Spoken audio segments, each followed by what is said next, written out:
We do some volleys or we can do some volleys. What makes two tennis players move across the world to a country they've never known? My name is Boruc Skierkier. I'm from Argentina. My name is Piotr Shekanowicz. I'm from Poland. What was y'all's first introduction to tennis? Well, for me, I was 5 or 6 years old. I started playing soccer because soccer is my favorite sport, and I'm from Argentina, a big soccer country. But then my older sister started playing tennis. I kind of got like soccer is a contact sport, so my mom wanted me to play something like individual, not like contact sport, something like that. So I just started tennis with my older sister, and then I fell in love with the sport and never stopped since I started. Yeah. For me, I was like around similar age, like maybe like 5, going to 6 years old probably, and I was just like I was doing a lot of sports at the time, swimming, basketball, soccer, just like trying everything kind of. And I was in the kindergarten, I remember, and I saw like the little poster about like tennis camp or something like this, and I kind of just like went for that. And yeah, and we did like a week or two of like practices in the groups of kids, and I really liked that. We had like a mini tournament, and I played in that, and I just really like the way the competition is going and the individual side, because I kind of just like the like I have full control over what's going on, and not like in the team when I was playing soccer, like I had to pass ball, and like I didn't kind of have control over what's going on. The same similar thing in basketball. I also really liked swimming because also individual, but I kind of like the dynamic of tennis. So I started playing that, and I was just getting better and better. And at the age of 12, I think I dropped every other sport and just focused on tennis because I really liked it and I thought I have a chance. And I mean, 5 or 6 years old, that's pretty young to discover a sport. And you both discovered the love for it pretty young, it seems like. When was the moment for you when you realized, like, this is actually something you really wanted to pursue? I think for me, I started to play like national tournaments when I was like around 8, 9 years old. I started to travel around Argentina, play all the national tournaments, and I had some good results. And I just talked to my parents. I mean, it's kind of crazy because I was only 8 or 9 years old, but I kind of told them, hey, I want to play tennis. I want to take it serious. I want to practice more. I want to do more stuff, play more tournaments. So I think that you know that decision kind of changed my life because I was just going to school in the morning and then just basically playing tennis all day from 2 p.m. till 6, 7 p.m. and then coming back home and then doing homework and doing the same thing every day. I just, as I said before, fell in love with the sport, and I just knew that I wanted to do the tennis for the rest of my life. And I love the feeling of competition, of winning and stuff. So kind of started talking to my parents that I want to play more and more. At the age of, I think, maybe 13, 14, I started traveling around Europe a little bit, just a little bit, play a few tournaments, see how it is in the like outside of my country, to compete with with kids from other countries, speak some English, kind of get into this imitation of professional world. And then at the age of 16, I think, I started playing ITF juniors tournaments and travel all around the world. And yeah, and now after junior career, I came to college. And you guys are both young. I mean, what's it like fully committing yourself to a sport like that? I Uh, feel like it comes pretty yeah, easy, yeah, because yeah. like he said, like whenever you just fall in love in the sport, like it's all you just wait to go to the tournament, like you cannot wait to go and like play and see the friends from the tournaments. You agree? Yeah, for me, it was kind of the same. I mean, I'm from a small town in Argentina. When I was 13, I moved to Buenos Aires, which is the capital, just to practice tennis. I did online school. I mean, all high school, I did everything online because I was just playing tennis all day, like practicing 6 hours every day. So I think when I was, 13, I just told my parents, look, I wanna, I wanna play tennis. I wanna be professional. I wanna do everything I can to be a pro. So I think yeah, just as he said, it's just like when I was 13, I was just think about tennis 24/7, tennis, tennis, tennis, and I wouldn't think about like school other sports or like going to Paris or like other stuff. Just I was just thinking about tennis all day, and I think that what really takes to be good at tennis, because I think it's a really hard sport, and I think for every sport you really need you really need to love what you do. So I think that's how it was for me. I just wanted to play tennis, and I was just fully committed to the sport since really young age. Yeah, I agree. Everything's yeah, that's correct. It's just like it's not like you don't really think about like I'm fully committing this and that. Like you just kind of you want it so bad that it kind of comes naturally. Like you don't have to force anything. You just kind of you want to be there, kind of. I think. And sometimes wanting to be the best means, I mean, moving away from home, like you guys. What was that like? Well, for me, as I said, my hometown in Argentina is very small. I didn't really have the opportunity just to play tournaments or have other guys the same level as me to practice. So I had to move. In Argentina, the way tennis works is like all the big academies and big tournaments and everything are around Buenos Aires, which is the capital. So I had to move there to like practice. I was living by my own, like 13 years old.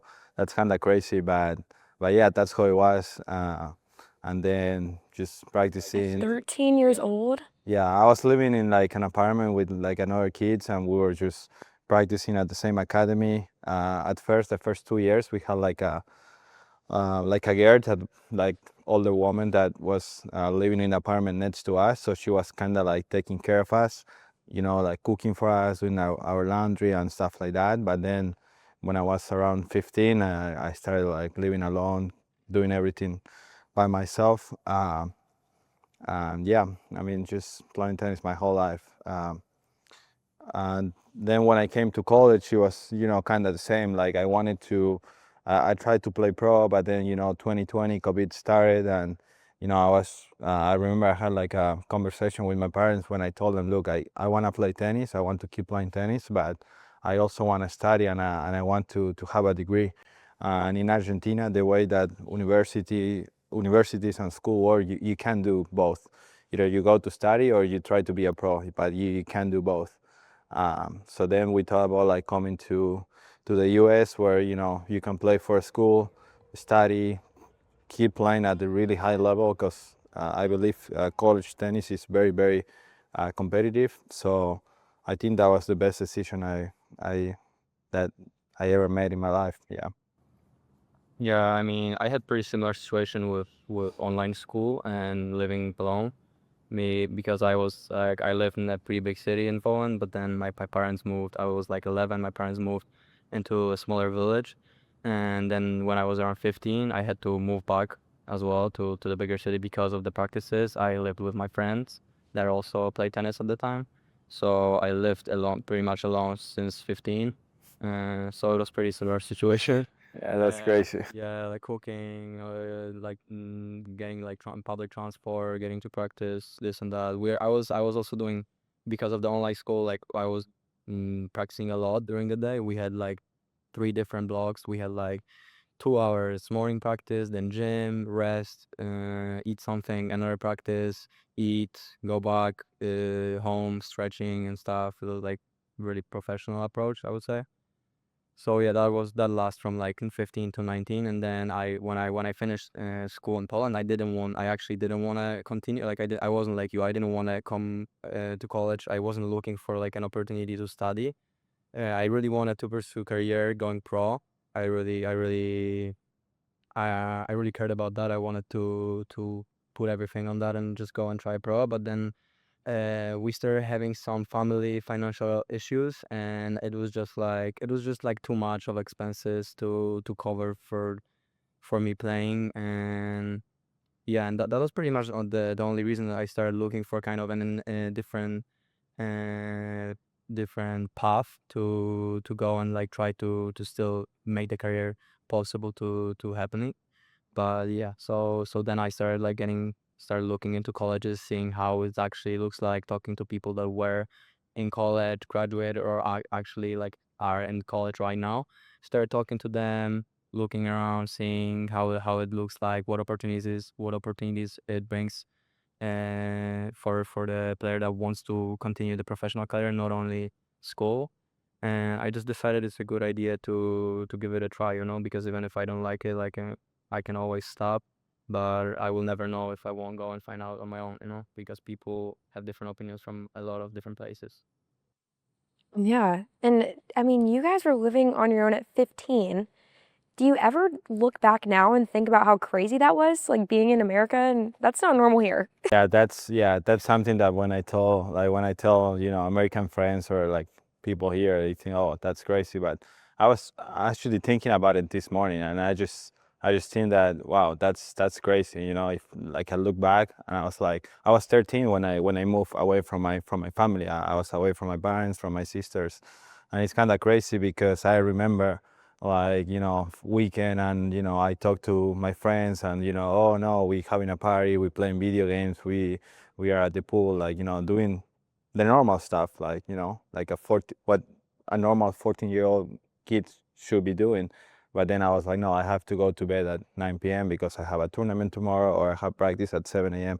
So it was kind of, if I think about it right now, it's crazy. And I also think about my parents, like I imagine like it was super hard for my parents, but also like it's kind of crazy that they let me do that. But I remember like I told them so many times, like I really need to do this, please let me do it, like and stuff like that. So I just think like it's crazy, but I think it's something that I had to do because, as I said before, in my hometown, I really didn't have any opportunities to become a better player, so I just had to leave. And yeah. Yeah, I mean, for me, for my parents, I'm not sure if it was that hard for them because I'm sixth child, so it was kind of routine, The kid is just doing he's going his way. But for me, I don't know. It was kind of like a big transport issue for me when I was moving out. So it was purely just because of the issues with transport and getting to practice, or like I didn't have a place to come back to in between practices. Like I was kind of just like I left home, I stayed in the city for an entire day, and I came back home. So it, like a lot of things, like I wasn't as productive as I could be. So it was the main reason I moved.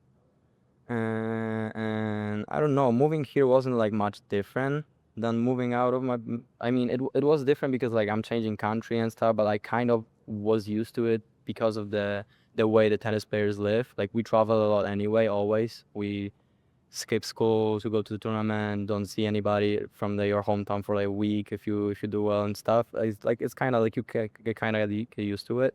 So when I was like leaving, like I kind of felt like it's a big thing, but it wasn't like I wasn't freaking out like, okay, I'm gonna be alone. This and like I was kind of prepared, I would say. Like the things that happened on the way, being tennis player, traveling a lot, moving out from my parents earlier than usually people do, and kind of prepared me to come here to America and like manage to do all the stuff, take care of my housing, take care of my how I'm gonna do things, the transport and everything. So you guys have moved around so much, but when you think about home for you, what comes to mind? Well, I mean, for me, home is always Argentina. I mean, I just feel like home for me is where my family is, and I'm very close to my family. My parents and my two sisters, we are extremely close. So every time I think about home, I think about family. But then, yeah, I mean, uh, I've been here for only a year, but I feel not feel like my home because I feel so good here. Here, I'm so super happy here every day that I come here and I see, my teammates. They're not even my teammates; they're my friends, and I would say even my family, coaches, the same. So I think that, as I said before, home. Is where my family is. So I feel like Argentina is my home and it always be my home. But I feel like here I'm at home as well. I don't know if that makes sense, but I feel really happy and I'm happy to be here. That it's not like hard for me to be here. I don't feel like I'm away from home, if that makes sense. Um, I Yeah, don't know how it's for you. I would say the love for the sport for tennis kind of makes it easier to stay here for such a long time away from the let's say, live far away from the home, and I'm exact same way as you. The family is really big, a really big thing for me. So wherever my parents and my brothers, my sister is, that's a home for me. So and maybe in like obviously like when somebody asks me about home, like I would think about Poland, like oh that's my place on this earth. But like family is like really big thing. But yeah, what you said is true about like staying here. You guys are like family, basically. Like, you come and you spend every day together from 6 a.m. basically. Sometimes like, we go to the trips, we see each other 24/7. We sleep together in the hotels, we practice, we run, we suffer together. Everything is together kind of. So Yeah, the brotherhood is it's very big. helpful. Yeah. And a lot of you guys are international too. I mean, how does that help with your connection? I would say it's really helpful. I would say everybody can kind of have their own things, and we kind of everybody has their different things that everybody else is laughing at. It kind of makes a good connection and space to throw some jokes around and just like have some distance to real like everyday stuff that we do that is serious. Yeah, I mean, it's kind of crazy. We just have a lot of internationals, few guys that are from here, but I'm from Argentina, this guy's from Poland. We have Shion all the way from Japan, just a lot of different countries, different cultures. But I think at the end of the day, we just, we are friends and we all understand each other very good. Um, I think probably at first it's kind of you get to know each other and everything, but once you spend a few weeks together, it's like it just became normal, I would say. Yeah. I agree. And does that help at all with the connection that you guys have maybe on the court when you play together? Mm, I think the practices and tennis overall kind of helps to make the connection even stronger, even better. So it's like kind of both ways. Like yes, I would say it helps. Like the connection out of the court helps us during practices and during matches because of the way we act outside of the court and how we care about each other goes on court as well. So it helps a lot. But it's also the other way, like the hard things that are happening on court and suffering and stuff helps us to be closer. Uh, brings us all together, and I think it's a good thing. It works both ways. Yeah, I mean, I will say the same. I think just we all play tennis, we all have this like similar goals, so I think just the fact that we all play tennis is just make the connection easier, way easier. Yeah. I know you guys said that you're family here, but going back to your family, back where you're from, I know you said that you're close with your family. How do you keep that closeness being so far away? Well, I think sometimes it's hard, especially time difference, and then I have my life here, my family doing their own thing back home. So sometimes it's hard to connect. At least for me, I try to text my parents and my sisters every day. Try to keep them as close as possible. Try to tell them everything every time I go to like a new place. Try to look, I'm here, send a picture. Just to try to stay in touch as much as possible. But during the week is harder for sure. Then sometimes during the weekend maybe I have a more free time. Same for them. So you probably do a FaceTime, call them, and kind of talk a little bit more. But yeah, I mean it's not easy because we are so far away, and even with technology today it's easier to connect, but it's not the same when you are like that far away. You're missing important days, birthdays. I mean, I stayed here last year for Christmas, so I couldn't spend Christmas with my family. So it's a lot of things that I'm far away from home and like missing and missing and missing. And sometimes it's sad and hard, but it's just, I guess, part of the journey.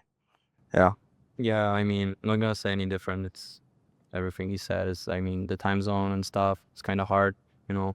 You kind of text somebody and then you go to sleep and they text you after 12 hours. Everybody kind of has their own life in the place they are right now. So like obviously we kind of try to stay connected to the families. I'm a little different. I'm not talking to my parents as often.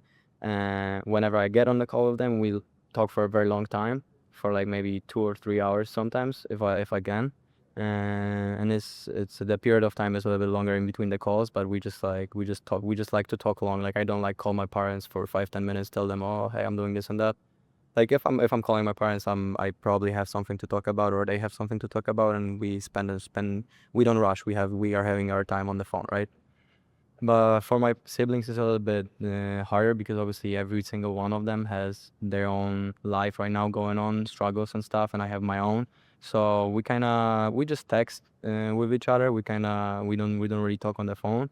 But for what is very important for us, for me and all my siblings together, is whenever I'm back to just see each other. That's just like the only thing that matters is to see each other.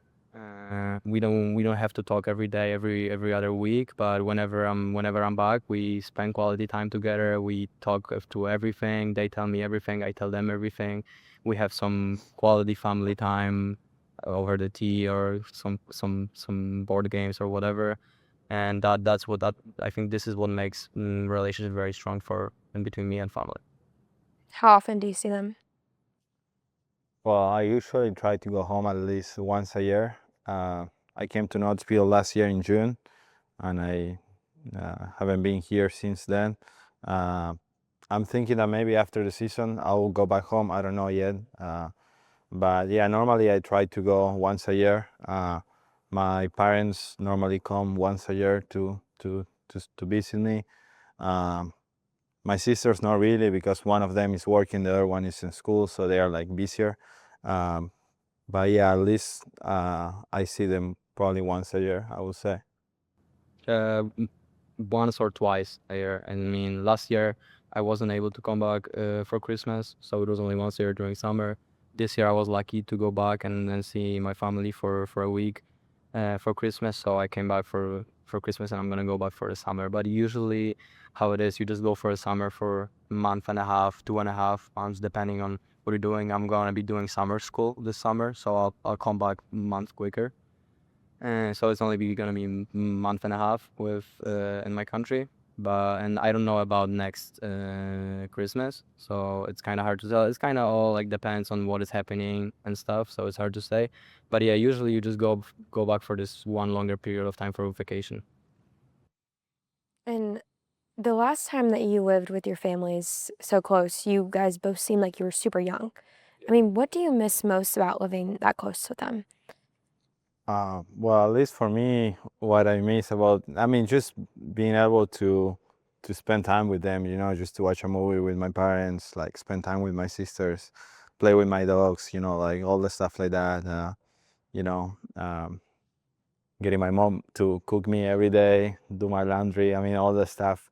Uh, but I mean, what I miss the most is just, just being with them. Like, as I said before, we are super close. So, every time that I spend with them is always quality time. With my dad, we like to watch soccer all day. I'm a big soccer fan. So, just sit with him and watch soccer, or watch a movie with my mom, or, just play games, or, go out with my sisters, go eat somewhere. That's what, just the basic things that I miss the most, but just basically spend time with them. Yeah. Yeah, it's very similar for me. Just the time is just like the time together. It doesn't really matter what we do. We really enjoy board games and stuff, or go out and eat something. I actually really miss the Polish food and like places that I used to go and eat. But yeah, it's really about like the quality time with the family and my friends. I also really miss a lot of my friends. But it's not about what we do, but just being together is the thing. If you could go back and change anything that you've done in your life so far, would you? What would you change? I personally wouldn't change anything. I think I like my life the way it is right now. You know, I think that, yeah, I wouldn't change anything. Like, I'm grateful for everything that happened in my life. I think playing tennis is the best decision I ever make in my life. Coming here to college to the US, I think also like really good decision. Very grateful for that, and for all the opportunities that I have had here so far. So I think that for me, I wouldn't change anything, to be honest. I honestly, I believe that everything happens for a reason. So I also don't think I would change anything. Wow, But if I that's could, strong. but if I could, maybe one thing. But like we cannot see the future. But if I could predict what happened in like the past 2 years with certain things, I think I would come to college a year earlier. I think I wouldn't gap year. But like I said, I didn't like we cannot predict future, and I think I really believe everything happens for a reason. So yeah, I don't think I would change anything other than that. If your families were sitting here right now, what do you think they would be saying to you? I think that all my members just would just say that like they just miss me, and like they just I always every time we talk they just wish me the best, like really like cheering for me and stuff. I'm the youngest in the family, so everybody's kind of like putting I don't know if that's a good word, but they just all putting their hopes in me, like do your best, like enjoy this, enjoy that, I really miss you, really love you. Yeah. Yeah, probably same for my family. My mom is super positive, so she probably say something like, I miss you, I love you, like, all that kind of stuff. I think my sisters are very similar. I don't know what my dad will say. He's more like a cold guy, but I know that all of them really miss me, and they really want to see me. So yeah, What would you say to them? I will say that I think about them every day, that I miss them every day, and that everything I do, I just do it thinking about them. Yeah, I would tell them that I really love them and I really miss them, and I cannot wait to see them.